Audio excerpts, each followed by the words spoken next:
Farm Progress Broadcast presents This Week in Agribusiness, serving America's most essential industry. Brought to you by Case IH. Solutions for every challenge. Equipment for every farm. Case IH, built by farmers. Hello, everyone, and thanks for joining us here for This Week in Agribusiness from the Commodity Classic in San Antonio, Texas. I'm Mike Pearson, joined by Mr. Max Armstrong. Max, good to see you. Good to see you again, sir. We were together not too many weeks ago. That's right, but this is the 30th anniversary of Commodity Classic. And Max, have you been to all 30? You know, I think I have. And what's been interesting is to watch the growth of this gathering, you know, from year to year.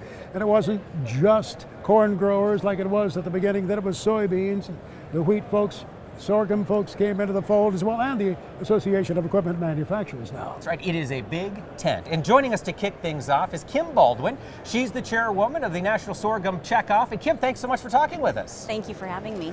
What's the value of Commodity Classic to an organization like Sorghum? Yeah, so the value of Commodity Classic is it's an opportunity, right, for our producers to come together, to learn about the newer techniques, to learn about information, whether it's planting and agronomy decisions, to what the checkoff is making investments in and having those conversations.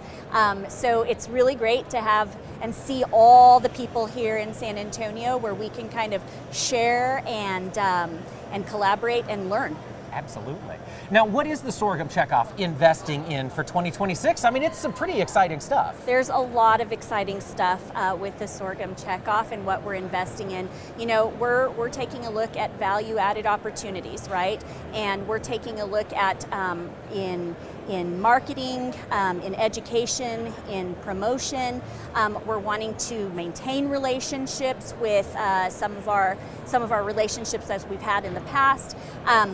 One of the really exciting things that started in 2025 is human clinical trials with sorghum, and taking a look and seeing how sorghum is beneficial to the human body, right? Sorghum is known as, a grain by a lot of folks that feeds livestock, but in reality it is so much versatile than just that, and that's one of the really exciting areas that we're taking a look at and investing. It's a 4-year clinical, so we'll be looking forward to seeing those results.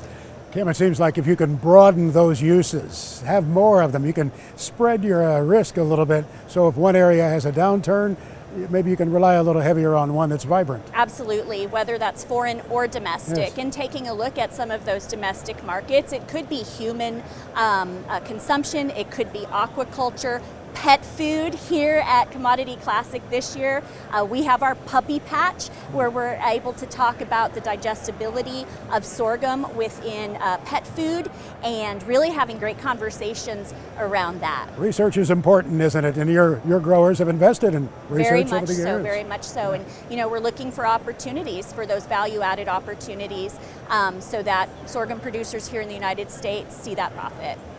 It's so fantastic to see and to have those growers coming around. Kim, if we've got folks who want to learn more about the Sorghum Checkoff or dig into the details on what you're investing in, where would you send them for that information? So you could go to our website, sorghumcheckoff.com. And from there, there's all kinds of resources, whether you're with a school food, a breakfast lunch program, whether you're a producer, whether you're with an aquaculture, pet food, that's the stopping point. It's all right there. Yeah. Kim Baldwin, chairwoman of the United Sorghum Checkoff Program, thank you so much for joining us and for sharing some of the excitement for sorghum. Yeah, there's a lot of excitement for sorghum. Fight grease, dust, and contaminants on your equipment with a Hotsy pressure washer. Visit Hotsy.com to find a local dealer, and remember, nothing cleans like a Hotsy. Joining us this week for our market analysis is Arlen Suderman of StoneX. Arlen, great to see you here in San Antonio at Commodity Classic. Good to see you again, Mike, and it's always good to be at Commodity Classic. It is indeed, and of course this year there's been some chatter about the Ag Outlook Forum from the USDA last week, releasing their acreage updates. Big drop in corn acreage, big jump in bean acreage, that's what everybody's discussing. Arlen, how much weight do we give these numbers this early in the season? We give too much weight to it. We need to understand those numbers were developed last fall by economists sitting in offices, doing what the rest of us do, who come up with similar numbers, but without any input from farmers, in this case from USDA, without any industry input or anything. And so it'll all change. The one number out of the Outlook Forum that matters is the yields. because that's a trend yield that they're going to use in the May crop report when they have the first 2026-27 balance sheets. So I pay attention to yields. Everything else will change by then. And for yields, we had 181 right on corn. 183. 183 on corn and 54 on beans. 53 on beans. I was close. Yeah. They're big numbers. They are. They're calling for a big corn and bean crop regardless of how many acres go on the ground. Let's talk about Chinese purchases. We've heard this alluded to quite a few times. First question, are the Chinese making additional purchases over their 12 million metric tons yet, Arlen? Not really. Our cash sources on the ground in China have been pretty accurate to this point. I checked this morning and that number was just a hair over 12 million metric tons. Okay. Now, if there is a deal in the works, and I believe that there is, I do expect China to be buying ahead of that announcement, just like they did in October. So they could be starting to sniff around and looking for those opportunities. But we don't have any proof of that yet based on our cash sources. And when we think about the economics of China buying U.S. soybeans, they might for a political purpose. Does it make sense from an economic perspective? No, absolutely not. So it's not the crushers buying the soybeans if they buy them. They didn't buy the 12 million metric tons, they won't buy the 8 million metric tons. I looked this morning, what is the cost of soybeans landed at the port of China if they come from the Pacific Northwest, to come from the Gulf versus Brazil. And U.S. soybeans landed at China are $1.30 to $1.40 more expensive, and that's before the retaliatory tariffs are applied. So the crushers aren't going to be buying. They haven't bought any soybeans this year. It's a state grain buyer at expense to the state. We believe that their state reserves are full, so when they buy, they have to push it through to the crushers. That worked fine here in January and February when they were waiting for Brazil new crop beans to come. So about 8 million metric tons of that 12 was scheduled for delivery during that time. The other 4 million metric tons between now and the end of August is scheduled for delivery, when they can try to make room, find room for it.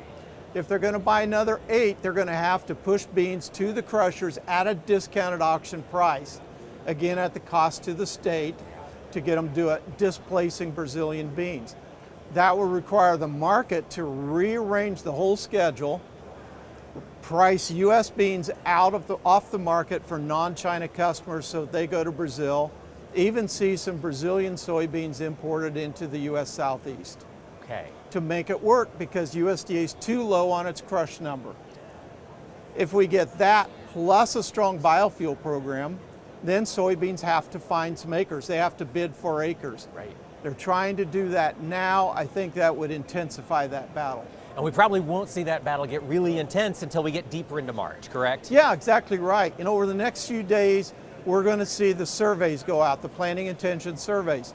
They'll cut off acceptance of those surveys likely before we know the answer to any of those two things, the biofuel or the China trade deal.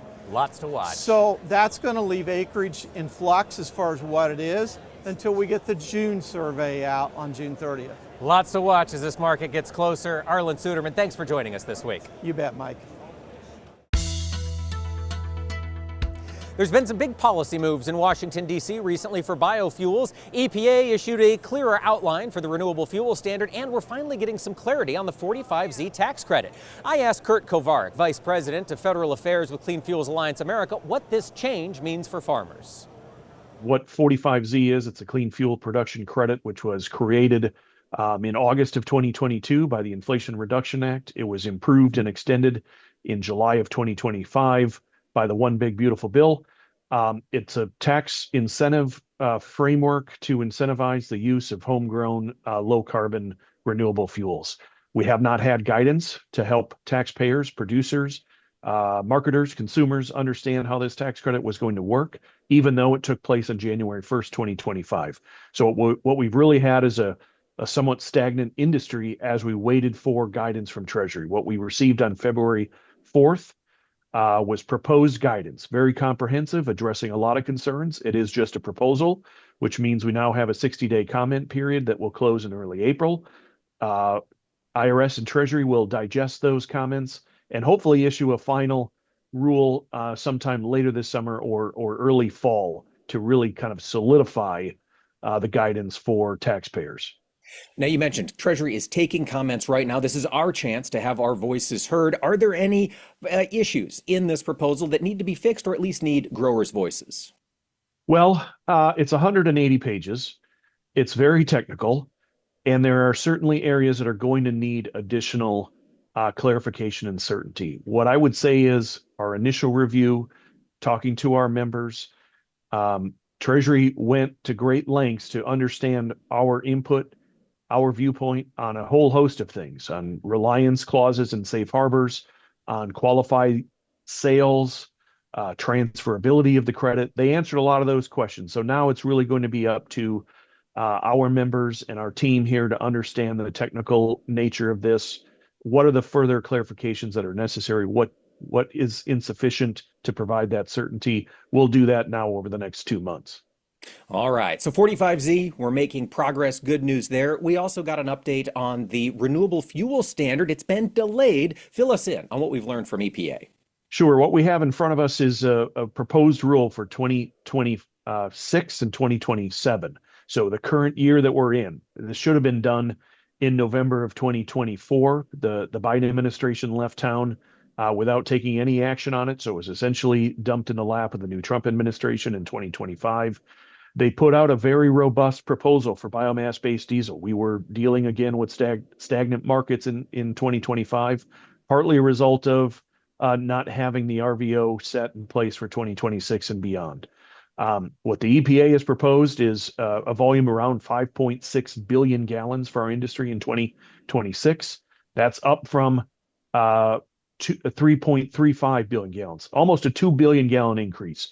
First time really in the history of the program that EPA has recognized where our industry is really at. This has sent a strong signal. Just the rumor that it was going to be sent over to OMB for further review this week, finalization by the end of March, has sent soybean oil up on the expectation that there's going to be robust demand for soybean oil and domestically soybeans in the renewable fuels industry.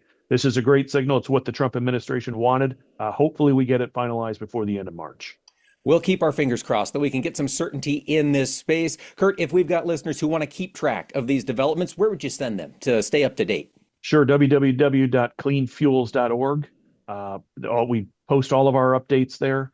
Happy to have people reach out to us. Always willing to do what we can to help support the development for rural economies and value-added ag for agriculture. Kurt Kovarik, Vice President of Federal Affairs with the Clean Fuel Alliance America, thank you so much for joining us this week. So glad to be with you. Agriculture meteorologist Greg Solier now brings us his farm weather forecast for the week ahead. Well, Greg Solier joins us now from the studio where he's been keeping track of what's to come in the world of weather. Greg, what are you expecting? Mike, hopefully you and one are all enjoying that spell of summer-like warmth across southern Texas down there at Commodity Classic. The northern extent of that warm to hot ridge over the southern states across the southwestern reach of the country, building briefly into the Pacific Northwest with a very delightful go of it with outdoor work. Westward across the Willamette Valley, Rogue River Basin of the Pacific Northwest. Still a ways to go before we get to those snow piles and packs across the Cascades and Rockies where we need to be with respect to runoff later on this springtime and summertime season. We've had a couple of rounds of significant moisture across Big Sky country, parts of the Dakotas, and the latest lobe of cold air locked into position there. Boy, these wide swings of temperature and snowpack and snow cover has been the story across the Dakotas over the past several weeks. Later on into the week, into the Pacific Northwest, signs of a little more significant moisture. Snow levels will be rather high to start, but at least it is rain across some of the drier reaches of the Pacific Northwest, northern California. Push of cooler air across the areas of the northern Great Basin, northern and central Rockies, and a mishmash of both snow and rain into areas of the Dakotas on northward. Looks to be a busier weather pattern there shaping up for the foreseeable future. Meanwhile, across the southwestern reaches of the country, a little spurious upper air system may generate some low clouds and sprinkles into parts of far southern California. Again, some degree of recent moisture, but the snowpack is woefully low across across the Sierra, Central and Southern Rockies. Meanwhile, across areas of Texas and through Oklahoma, latest round of warm weather building northward, a little snow rain mix into parts of Nebraska. As the week wears on, that low will move inland along with maybe some increased rainfall potential and at least some drought improvement, high snow levels across the southwestern mountains and areas of the Sierra, but it is what it is. A couple of showers and thunderstorms, desert southwest, moving into parts of West Texas cotton, a healthy south wind and a surge of, again, spring, if not summer-like warmth into parts of the central and south end of winter wheat, where we do need some additional moisture. That wheat crop has been relatively well in its overwintering here this season. Meanwhile, cold air locked up towards the Sioux. Seasonal temperatures here, some degree of milder air lingering across the Corn Belt and kind of a messy mixture of both snow and rain moving on through. A brief push of colder air across the northern plains. Later on into the week, note how the jet stream winds move from southwest to northeast. This is a developing warm front, and temperatures will do just that. That Texas warmth is spreading on northward, along with a pickup on some rain and snow over the high plains areas, some sloppy feedlots, but again, warmth out there for outdoor work. And as we get into the eastern Corn Belt locales, with the absence of any significant snow cover, a little rain in the forecast, including some of the worst drought areas of Illinois, Indiana, and Ohio. Lots to go, much needed there with regard to getting soil moisture up to snuff for the planting and growing season. Here's the leftover remnants of the heat down through Texas into the Delta region. Some rain anticipated there. The warmth over sections of the southwestern reaches of the country. Pretty delightful go of it, but these systems will begin to buckle north, and with it, severe weather breaks out later in the week across the south end of winter wheat. Some shower activity and even some lowering snow levels across New Mexico. Heads up on some of these thunderstorms across Texas and the lower Mississippi Valley and westward late in the week. They could be strong, if not severe. Across the Corn Belt locales, of course, we're cleaning up, first of all, into the northeast and New England. Probably some damage to some of those maple tree operations coming off the heavy wet packing snow into areas of down eastern Maine. Cold here, mild across the Ohio Valley. Weather systems on this jet stream pattern generating some snow and rain again and across the Corn Belt locales into sections of the Great Lakes region where the cold air is locked up, but moving back northward towards Hudson Bay, James Bay. The thaw gets going across the northeast into the Ohio Valley, and a big warm-up slated for a good part of the Corn Belt back into the Plain States areas, with rain breaking out into the western complex. As the week wears on over the southeastern states, cool and dry across the mid-Atlantic region. Some shower activity across parts of the lower Mississippi Valley. The heat continues on through Texas. Later in the week, scattered showers and thunderstorms west of the Mississippi. All quiet for outdoor work and early season field work over the deep south and southeast. Closed captioning this week is brought to you by Farm Progress. Their team of experts reports on innovative solutions and essential information for your farm business. Visit farmprogress.com to stay updated.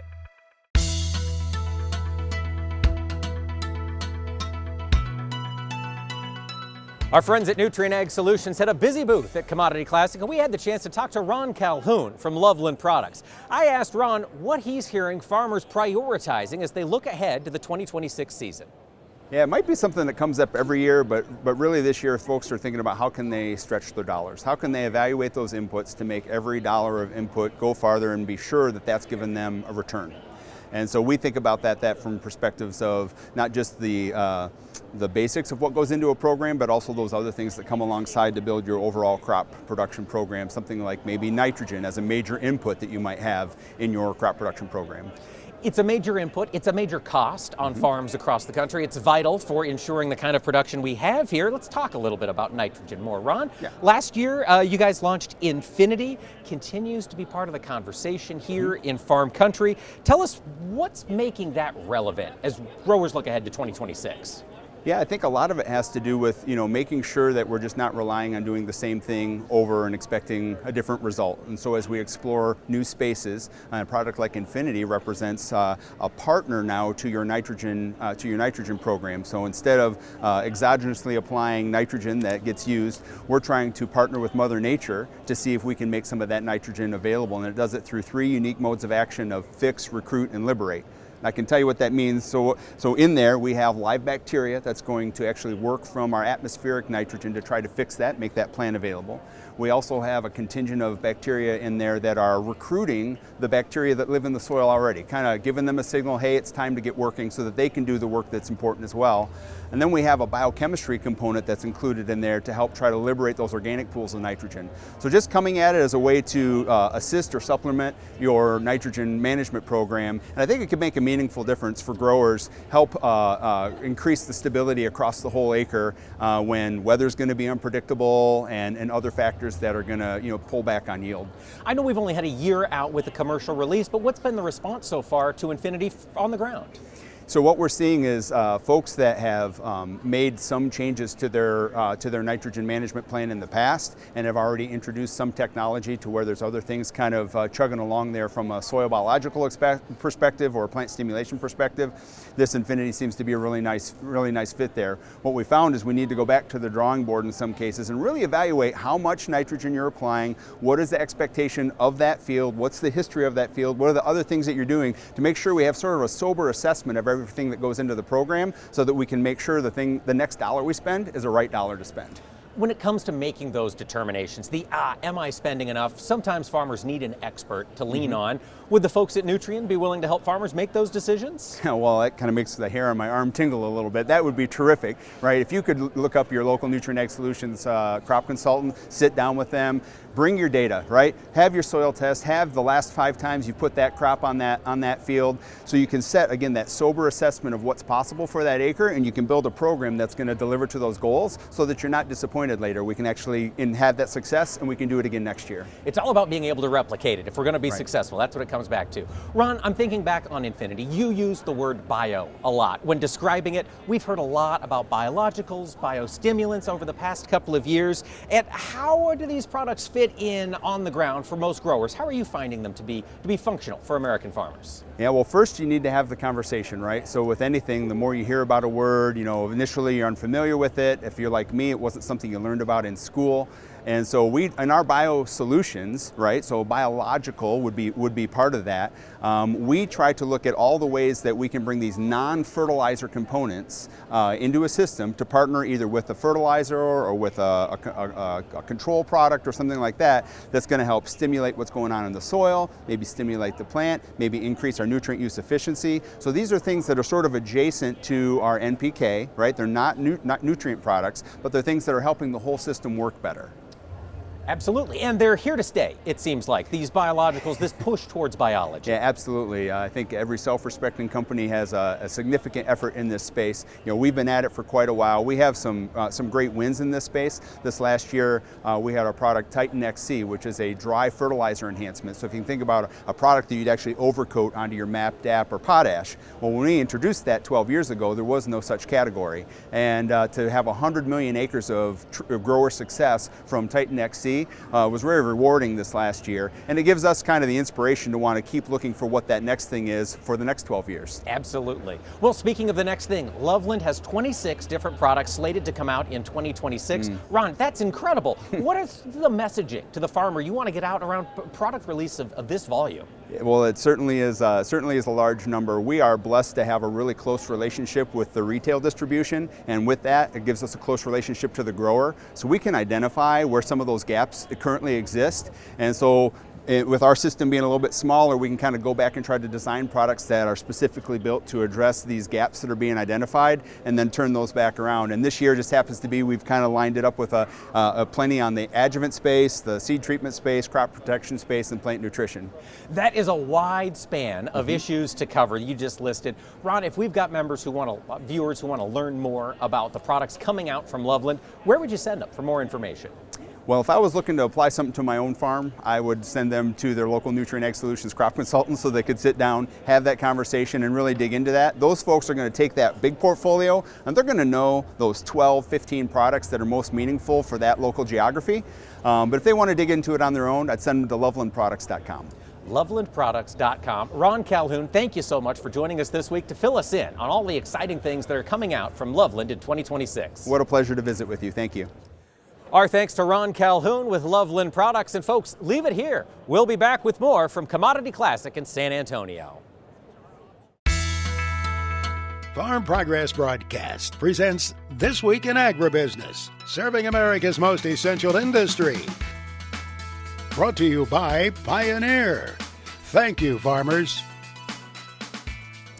Welcome back to This Week in Agribusiness. We're here at the Commodity Classic in San Antonio, Texas, talking to farmers from around the country. Recently, I had the chance to talk with Peterson and Sons, a family farming operation out of Nebraska. They grew soybeans at 131 bushels per acre last year, topped the Nebraska Yield Contest, top of the nation for Pioneer soybean growers. I had the chance to ask them, how did they get such massive production? With soybeans, they're always really hard to predict, but we put in a lot of effort this year and we're hoping for some good yields, and got into the first field that we harvested and could kind of tell that this was going to be a pretty good soybean year. Went picking there and got a 131 bushel yield check there. We were really happy with that. That was with a Pioneer P20 Z14 Enlist. Those Enlist beans have been performing across the country. And of course, on your farm, it wasn't just soybeans that really did well this past year. Corn also had a very strong showing. Tell us a little bit about your corn yield. I know we had 313 bushels per acre, but it was a little different. Can you tell us how you got there? With the new J class that they do with the corn growers, you only can apply 180 pounds of nitrogen through the whole growing season, and we were able to get the yield of 313 bushel off of it.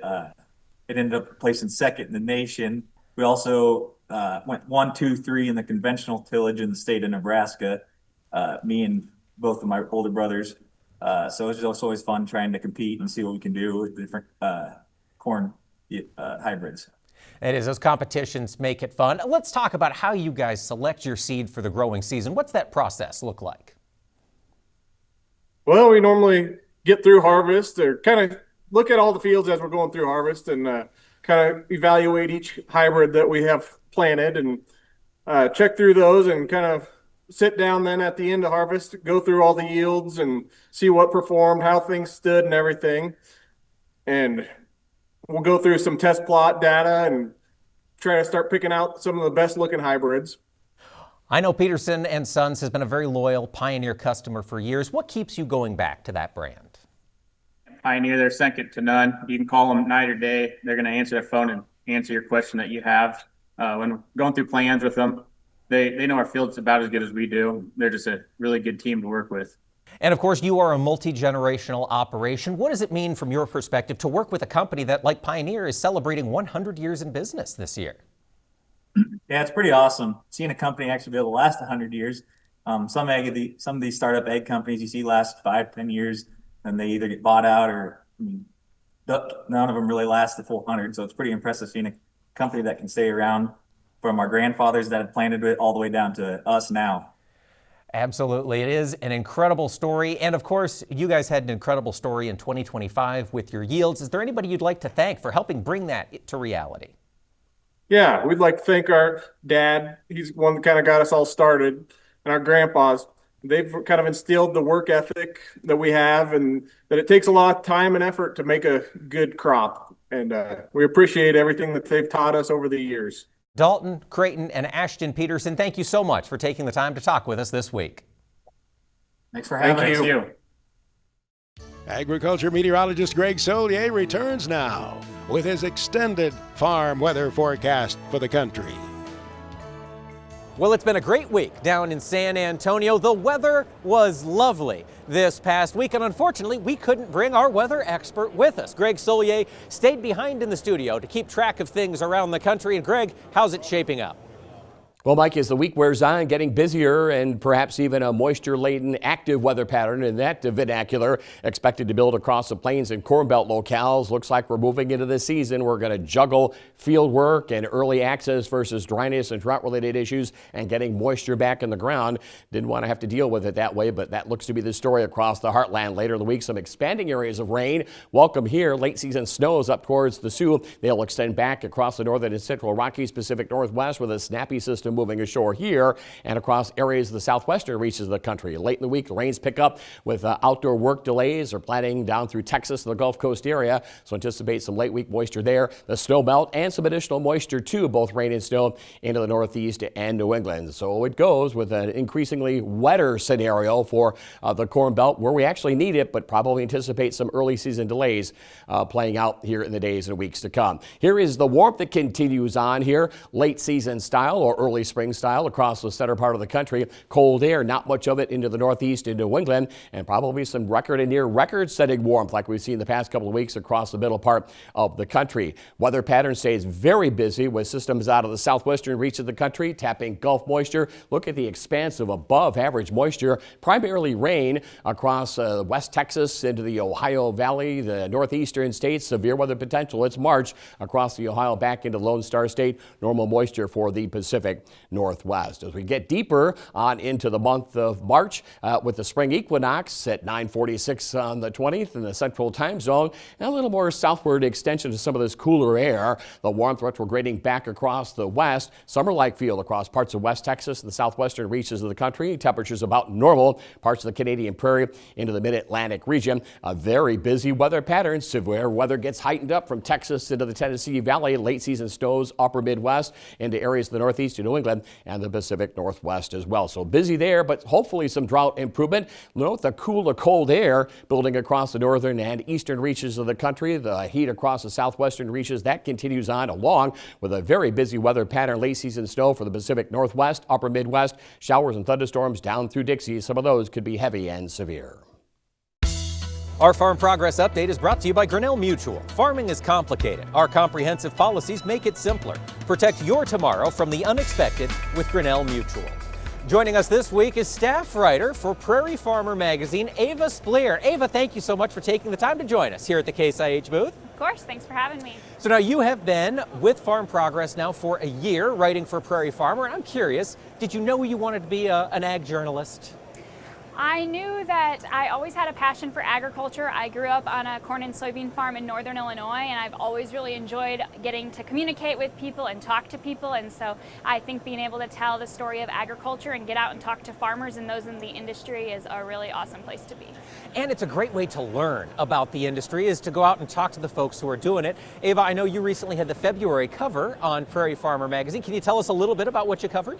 Yeah, so cover crops are always a really big point of conversation, and so for the February Prairie Farmer cover story, and it was actually a package of stories that had multiple stories, and it was all about cover crops in front of corn. And so corn, Tara Heath, a University of Illinois Extension specialist, had told me that corn is a diva because it has high reliance on nitrogen and it's really sensitive to early season growth conditions. And so in this package of stories, we really went through how farmers can be beneficial for cover crops in front of corn, seeding rates, termination strategies, what cover crops work, what doesn't, and so that's what it dives into. And that is out there in mailboxes now. Have you heard any responses from farmers who have read it? Not yet, but I'm looking forward to the feedback rolling in, and it was really a neat opportunity to learn for myself, and I hope our farmers benefit from it as well. Absolutely. And of course, Prairie Farmer, you guys are always working on new things. One thing that has been around for a long time is the Master Farmer Awards. Can you tell us a little bit about those? Yeah, so Master Farmer coverage is underway. We've been visiting farms and writing those stories up, and so in March, Prairie Farmer will announce our Master Farmers for 2026. And so the Master Farmer program is all about honoring farmers and the outstanding work they've done in Illinois on the production agriculture side, on their operations, as well as their excellent service to Illinois and national agriculture. So we're really excited to celebrate them when they get announced soon. And it's incredible. That's a program that goes back years and years and years. And the amount of wisdom in those Master Farmer ceremonies is really incredible.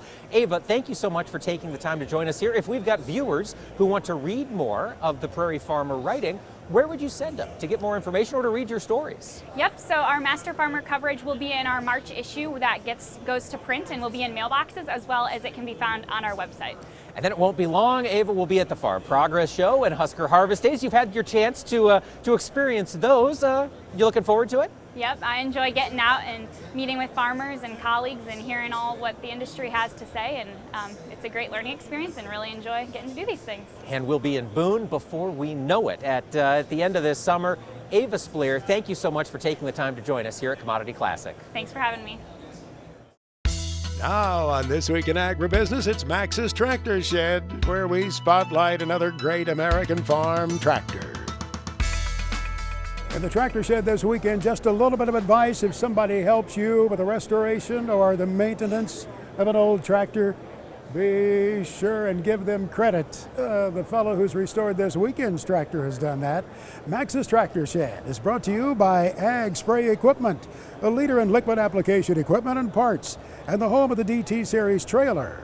From turnkey solutions to field-proven performance, they help maximize your spraying operation. Learn more at agspray.com.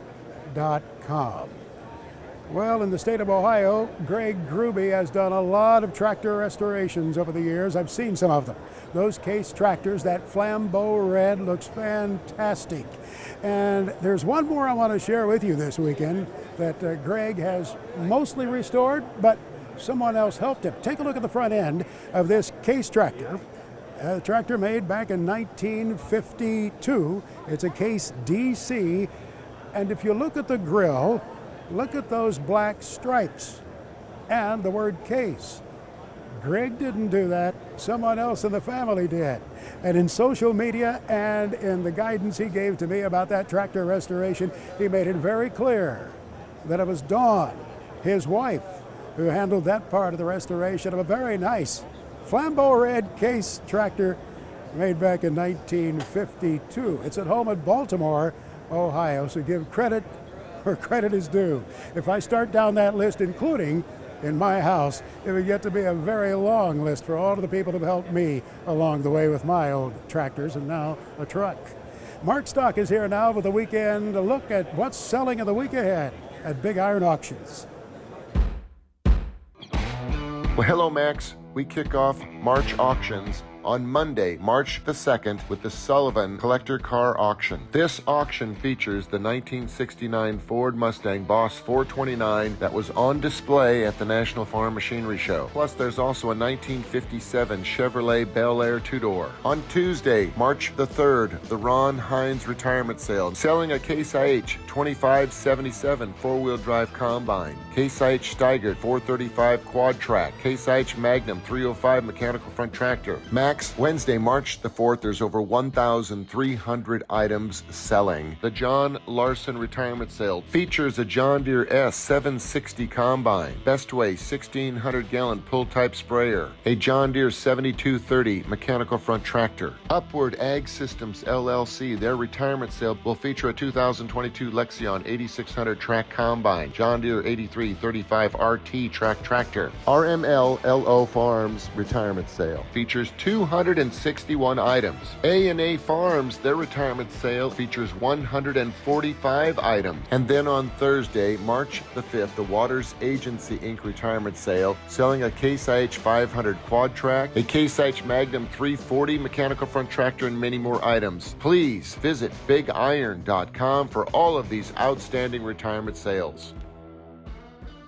Our FFA chapter tribute is brought to you by Gehringoff. Check out the new XFR 50 Draper with 3 times more flexibility than the closest competitor at Gehringoff.com. Gehringoff, proudly built in the American heartland. We always say one of the great things about Commodity Classic is the fact that you can meet again with friends you've met before. And for this week's FFA Spotlight, we're talking with Gretchen Anthony. Gretchen, we talked 2 years ago in Houston, didn't we? Yes, we did.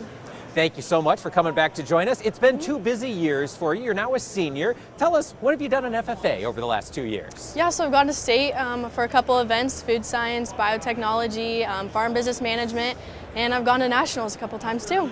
Congratulations. And now you're serving your senior year as vice president of your chapter? Yes. Has that been gone well so far? Yeah, it's been great. Tell us a little bit about your chapter. You're Johnson Brock FFA, so that's 2 schools that have come together? Yeah, so we have about 80 members in our chapter, which is amazing. This week is National FFA Week, so we're taking a big part in that with some dress-up days and things like that, and we just competed in CDEs, so career development events. We had about 40 members compete in that, so we were anxiously waiting for results, but pretty happy. Well, I hope they are all good news. It was a very impressive FFA. I had the chance to meet several of you a few months back. Yeah. Tell us a little bit about your family operation. Did you grow up on a farm? Yeah, so we raise corn and soybeans, and then my brother raises some hogs as well. So just kind of helping out there wherever I can. Over your time in FFA, Gretchen, what have been some of the standout moments for you? Definitely going to state and national conventions. It's really cool to be surrounded by a whole bunch of blue jackets. Just everybody kind of have the same common goal for the future of agriculture. And now, of course, looking forward, as I mentioned, you're a senior, so graduation's getting close. What does the future hold? Yeah, so I'm planning to go to Northwest Missouri State and major in agribusiness. So just kind of leaving the doors open for anything in ag. And you hope, it sounds like, to find a career in this industry? Yes, hoping so. Excellent. Well, Gretchen, we certainly wish you the best. We need more bright young minds moving into the world of agriculture. Certainly hope things go really well for you at Northwest Missouri State. Thank you. Thanks for joining us here this week. Chad Colby's Tech segment is brought to you by AGI, supporting your expertise with industry-leading grain handling, storage, conditioning, and monitoring solutions. AGI, we're right there with you. Here at the Commodity Classic in Texas, innovation is everywhere, but sometimes the smartest moves don't involve buying new equipment. Chad Colby caught up with a friend of his from Central Illinois who used a grain bagger this fall. So it's interesting when you talk about the latest in technology on a farm. Certainly in this economy, some guys are reluctant at spending any money, and I understand that. But sometimes you got to do things a little different. Here on the Wade Farms here this week, I stopped out in the farm and I talked with Brad Wade, and Brad was showing me his latest addition to their farm, and that's bagging grain. Brad, talk a little bit about what brought you to this decision to add this to your farm. Well, we were just looking at the economics, which everybody knows not been the best. So trying to get more value out of our corn. We grow almost all specialty crops, non-GMO corn, and we'd only have storage for about half of it. So I felt like I was giving that corn away at harvest, taking it to the local elevator. I'm still raising non-GMO corn because I like the economics of it. But if I can garner more premium, I'm going to have more storage. So building 200,000 bushel bins just wasn't in the cards this year. You know, Brad, this was something you and I were talking about. We didn't have this kind of technology even 20 years ago. If you needed more storage, you had to do that, build more bins. You guys went all in on this. Talk about the experience of loading them this fall, and certainly you've been unloading them here this winter. Well, yeah, we had zero experience with bagging corn. I had a family member a year ago that started doing some on his farm and kind of proved the concept to me. Thought, okay, we need to expand this on our farm. So I talked to a lot of people in the area, downstate that have been doing some of this. But this is not new technology to the guys in the Dakotas and Canada, out west. This is not new stuff to them. This is old hat. But to Midwest row crop guys, it's fairly new. For me, I think that's the best part. Let's talk about things that you could utilize technology to bring more revenue to the farm. For This Week in Agribusiness, I'm Chad Colby. Thank you, Chad. Farmers are having to rethink the way they've done business before, and for some of those, technology can help you do that. Stay tuned. We'll have a conversation with Kendall Quandle from Case IH about their technology when we return.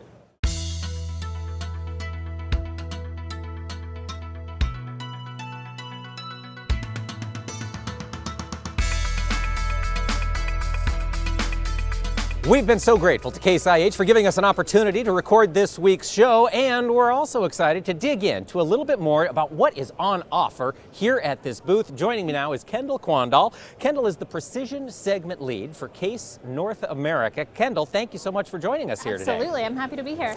So, obviously, there's a lot going on. There's a lot of exciting things. What's the big focus for you at Case here at the booth at Commodity this year? When we look at Case IH across our entire lot here at Commodity Classic, we're really focused on technology and bringing that technology and iron together in solutions that can really help our producers out. So you'll see a lot of automation themes as we think about our production cycle, repetitive tasks, things like that. We've really keyed in here at Commodity for how our technology can help in those situations. Well, let's dig in a little more detail. How does Case, when you're looking at technology, how do you make the assessment about whether or not this is something that will be supportive of our farmer partners on the ground? The coolest thing that I see here at Case IH, we make those decisions with farmers.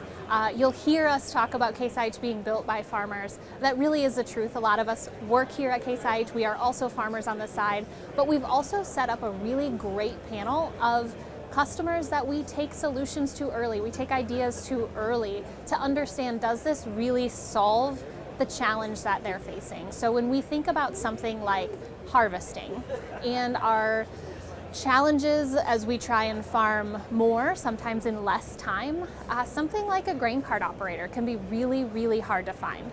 So you'll see displayed on our lot here at Commodity Classic our cart automation. So making sure that as you come up to that combine, as heads get larger, we might be harvesting faster than maybe we have in the past, or maybe another operator prefers to harvest. You really take over that cart as you come up next to the combine there. So you're a little bit safer, less chance of accidents, less chance of spillage. You take that stress off the grain cart operator in examples like that. For farmers, what do they experience when they get a chance to really work with this Case technology for the first time? So what we've really focused on here is making it a solution. So when you're sitting in a tractor, or you're sitting in a combine, or you're sitting in your office working with field ops, you have an entire Case IH solution that's built together. So when we think about it, it's not the tractor here and the tech here and your office solution over here. It's really designed to be very inclusive of an entire customer's operation.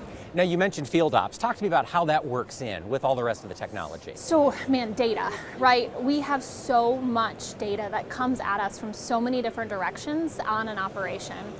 Whether it's what is our tractors doing, how much fuel do they have, what seed are we putting in the ground, what's happening in so many different places. And so what Field Ops is really designed to do is bring that operation into one place. So from a mobile perspective, if we think we're right on the heels of spring here, we are ready. And from a mobile perspective, what can you do on your phone? What do you need to see? If you're looking at your operation on your phone, that's right there for you. Sit down in the office, do that analytics, do that planning step. But that's really what we're looking for with Field Ops. So people can access Field Ops kind of wherever it's convenient for them. Exactly, absolutely. That is one heck of a feature. Kendall Quandall, thank you so much for joining us here at the Case IH booth to talk to us about the technology that's on display. Thank you. And folks, thank you for joining us here from the Commodity Classic 2026. Be sure to catch us next time right here for This Week in Agribusiness. This Week in Agribusiness is recorded in the Strauss Studio. Family owned since 1948 and trusted by pros worldwide, Strauss makes gear that works as hard as you do. Tough, functional, and resilient. This isn't just workwear, it's gear engineered to perform. Gear up now at Strauss.com. This Week in Agribusiness is produced by 22 Creative Group and has been a presentation of Farm Progress Broadcast. We invite you to visit us online at agbizweek.com.